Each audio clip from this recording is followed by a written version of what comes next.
नमस्ते, स्वागत छ यहाँहरूलाई मेरो च्यानलमा। आज म यहाँहरूलाई नरिवलको लड्डु बनाएर देखाउँछु। नरिवलको लड्डु बनाउनको लागि मैले लिएको छु यसरी कोरेको नरिवल। यो चाहिँ मैले बजारबाट लिएको हो। यदि यहाँहरूसँग यस्तो नरिवल उपलब्ध छैन भने सुकेको नरिवललाई मसिनो पारेर कोरेर पनि युज गर्न सकिन्छ। मैले यो लड्डु बनाउनको लागि कराई बसालेको छु। अब यसमा चाहिँ 1 चम्चा जति घिउ राख्ने।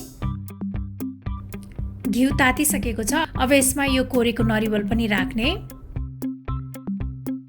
र अब यो नरिवललाई चाहिँ हल्का ब्राउन हुने बेलासम्म भुट्नुपर्छ।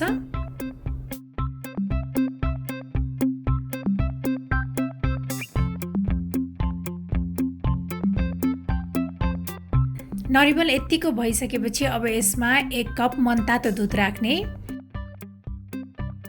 र अब यसलाई एकैछिन पकाउनु पर्छ। अब यतिको भइसकेपछि अब यसमा 1 कप चिनी राख्ने। अब यो नरिवल चाहिँ चिनीमा राम्रोसँग नलागुन्जेलसम्म पकाउनु पर्छ। यो चाहिँ छाम्दाखेरि स्टिकी भयो भने मात्रै यो रेडी हुन्छ।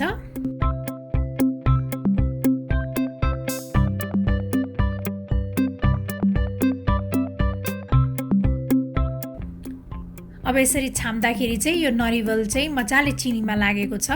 अब यतिको भइसकेपछि यो लड्डु बनाउनको लागि रेडी भइसकेको छ। अब यसलाई एकैछिन सेलाउन दिने।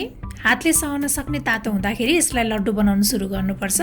यो चाहिँ धेरै सेलायो भने लड्डु बनाउन गाह्रो हुन्छ। यसलाई चाहिँ मजाले प्रेस गरेर टाइट गरेर लड्डु बनाउनु पर्छ। लड्डु बनाइसकेपछि यसलाई चाहिँ यसरी अम्लाले गोलो बनाउने। यो लड्डु बनिसकेको छ। अब यसलाई चाहिँ कोरेको नरिवलमा हल्का यसरी रोल गर्ने। यसो गर्दाखेरि चाहिँ लड्डु राम्रो देखिन्छ। अब हाम्रो लड्डु बनिसकेको छ। अब यसै गरी बाँकी रहेको लड्डुहरू पनि बनाउँदै जाने।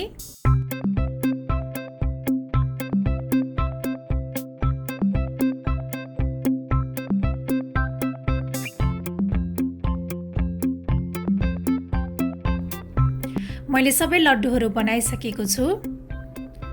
मलाई आशा छ यहाँहरूलाई यो नरिवलको लड्डु बनाउने सजिलो रेसिपी पक्कै पनि मन पर्यो होला र मेरो अरू यस्तै रेसिपीहरूको लागि प्लिज मेरो च्यानललाई सब्स्क्राइब गरिदिनु होला र मेरो भिडियोलाई लाइक, शेयर र कमेन्ट पनि गरिदिनु होला।